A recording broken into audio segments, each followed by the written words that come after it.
Allez.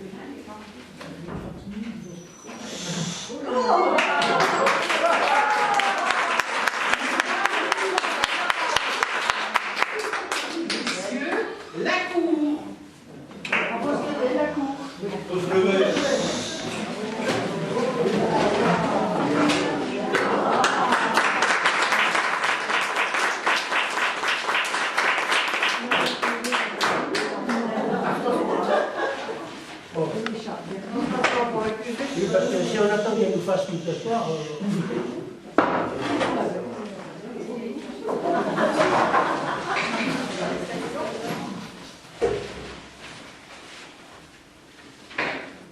Si, 2 fois, par 3 docteurs.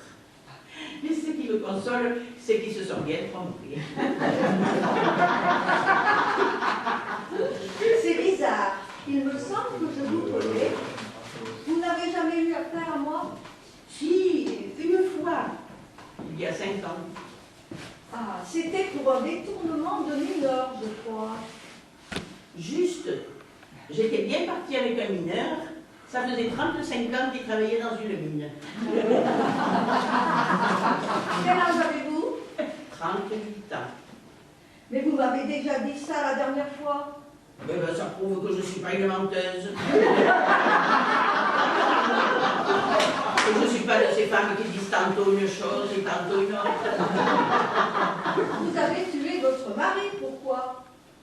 Je ne l'ai pas fait exprès. Votre crime était pourtant prémédité, puisque vous aviez volé le revolver à Monsieur Blanc, votre propriétaire. C'était pour lui faire peur. Je ne voulais pas le tuer. J'ai horreur des infusions de sang. Et c'est pour lui faire peur que vous lui avez tiré dans le ventre à bout portant. Oh, il faut m'excuser, monsieur le juge. J'ai été victime d'une erreur. Comme le revolver était à blanc, j'ai cru que les balles l'étaient aussi. En tout cas, vous ne l'avez pas manqué. Ah, mon mari il avait tous les défauts, mais il avait une grande qualité. Il ne fallait pas qu'on le manque.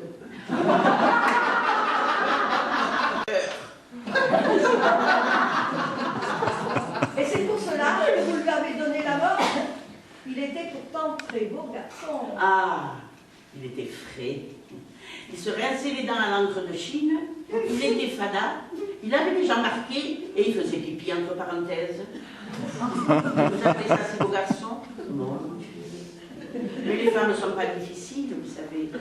Ah, il en a eu quelques-unes dans le quartier. La blanchisseuse, la laveuse, la marchande de bigorneaux.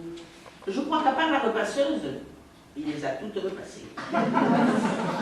La première, c'était la tenancière du chalet de nécessité, Madame Baiserfort.